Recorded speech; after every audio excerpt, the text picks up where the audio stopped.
Ah là là là, en mode sport, qu'est-ce qu'elle pousse cette Super Adventure, 160 chevaux, et croyez-moi, ils sont bien là.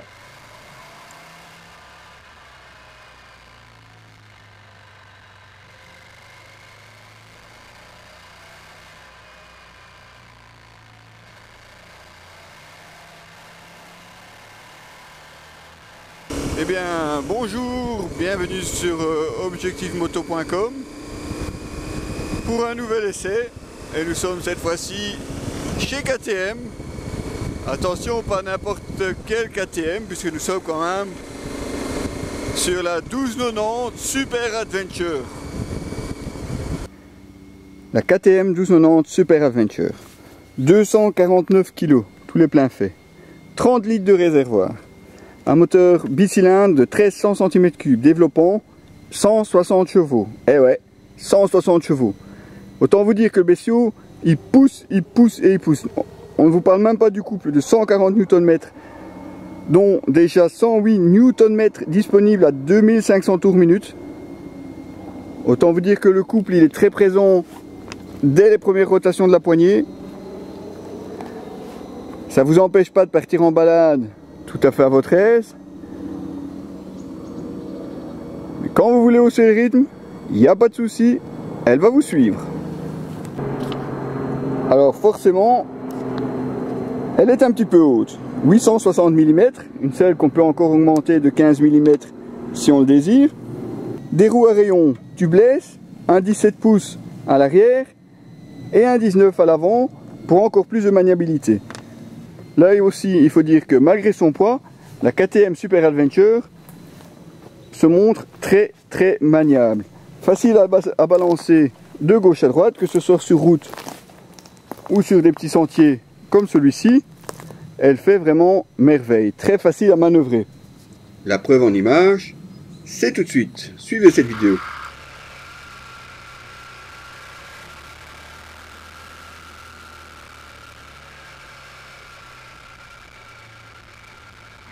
N'essayez pas ça évidemment avec n'importe quelle moto. Ici on est une moto prévue pour pouvoir faire de l'off-road. Et comme vous pouvez le voir, la route, du moins ce qu'il a en nord-est, c'est pas ça qui va lui faire peur.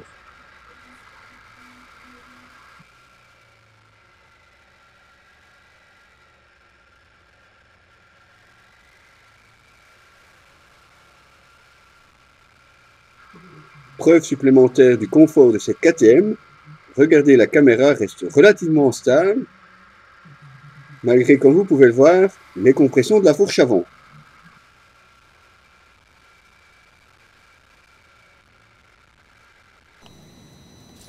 Il faut dire que tout a été prévu pour le pilote, avec des aides à la conduite relativement nombreuses, et surtout très bien pensées et très faciles à utiliser.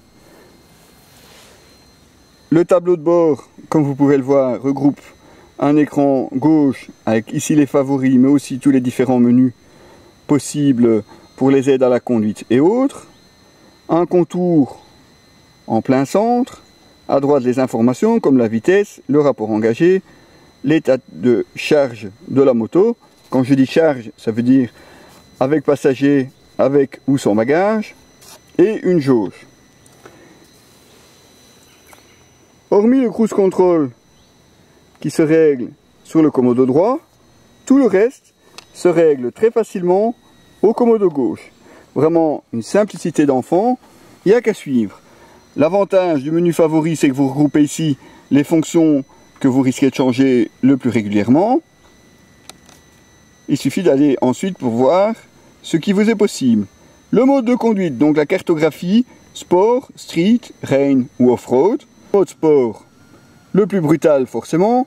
Là on est vraiment pour la très grosse attaque. Le contrôle de traction est réduit au minimum. Street, probablement le mode qu'on utilisera le plus fréquemment. Toujours les 160 chevaux, mais une gestion plus facile. Un contrôle de traction plus présent, sans toutefois étouffer le maniement de la moto. Un mode pluie, lui, limité à 100 chevaux, avec un contrôle de traction qui se montre encore plus présent, pour éviter toute dérobade de la moto. Alors par contre, dans le mode off-road, on reste sur les 100 chevaux, mais on se permet de plus larges glisses de la moto. On passe ensuite aux suspensions, puisque nous avons des suspensions semi-active à gestion électronique. Aussi un mode sport où les suspensions sont nettement plus dures, très efficaces sur la route à partir du moment où on roule relativement vite. Le mode street, une nouvelle fois, celui qu'on utilisera le plus fréquemment. Le mode confort, là c'est vraiment pour les routes défoncées ou éventuellement pour les longs trajets, pour en profiter encore plus. Ici aussi, un mode off-road. On peut prédéterminer la charge de la moto, donc le pilote avec passager, pilote avec bagages ou pilote et passager et les bagages. Les aides à la conduite, le MTC plus MSR, l'ABS, le réglage de l'ABS, le HHC est en option, c'est une aide au démarrage en côte. Donc un système qui permet, via des capteurs sur la moto, de détecter si vous êtes en pente au moment du démarrage. Il retient lui-même un petit peu le frein pour vous permettre de démarrer plus facilement, sans difficulté. Le MTC, c'est le contrôle de traction. Le MSR, lui par contre, est un limiteur point de vue moteur. En cas de rétrogradage plutôt violent, il va éviter justement de venir bloquer la roue arrière en lâchant suffisamment de gaz pour éviter un blocage complet. Les poignées chauffantes, selle pilote chauffante, également selle passager, mais là le réglage de la selle passager se fait sur le bouton à l'arrière pour le passager, ça va de soi. Les réglages de la moto, les réglages favoris, et oui parce que vous pouvez aussi changer votre menu favori, la pression des pneus, les informations générales de la moto et 2 trips assez complets puisqu'il comprend le voyage, la vitesse moyenne, la consommation moyenne, et oui là malheureusement ça fait mal puisqu'on est quand même largement au-dessus des 6,5 litres. Bon, on ne l'a pas ménagé, on est d'accord, mais malgré tout ça se ressent. L'autonomie par contre avec 30 litres dans le coco, autant vous dire qu'elle est gigantesque puisqu'on dépasse largement sur l'afficheur les 400 km indiqués par le tableau de bord. Toujours côté pratique, une prise 12 volts d'un côté, un petit vide-poche de l'autre et une bulle qui est facilement réglable. Si du moins ils avaient eu la bonne idée de placer la manette de déverrouillage de l'autre côté, puisqu'ici du côté droit, eh bien oui, si vous voulez le faire en roulant, vous n'aurez qu'une solution, utiliser le cruise control ou lâcher les gaz, ce qui n'est pas forcément pratique. Pour le reste, il suffit de tourner une des 2 molettes d'un des 2 côtés et la bulle remonte ou redescend. Et on reverrouille. Très facile, seulement on aurait aimé le levier de l'autre côté.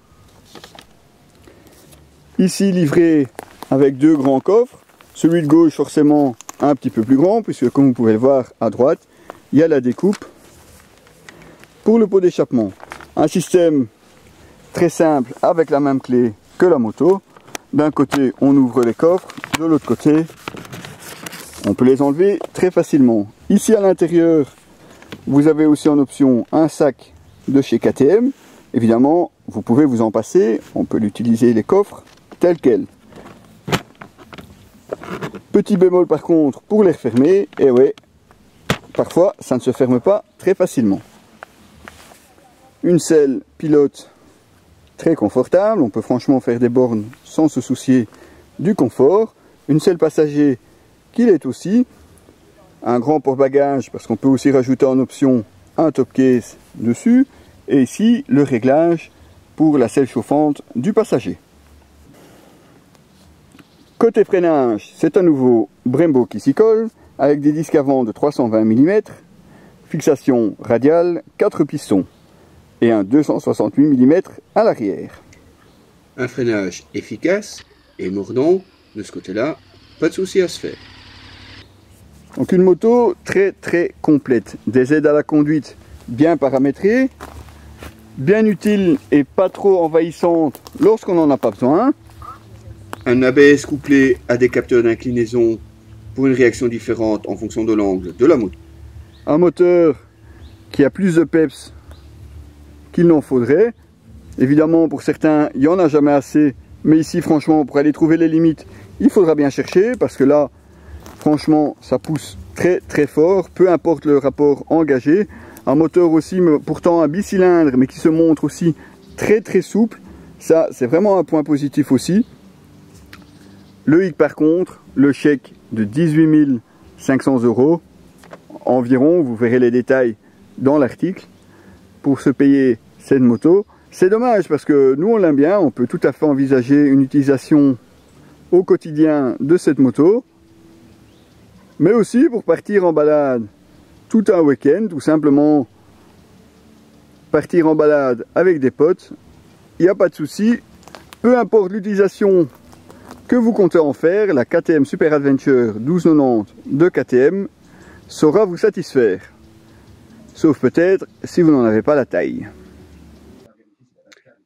Voilà, c'était Diabolocile pour objectivemoto.com. Retrouvez l'article complet, toutes les photos sur notre site www.objectif-moto.com et bien entendu toujours l'actualité de la moto et aussi plein d'autres essais. À très bientôt.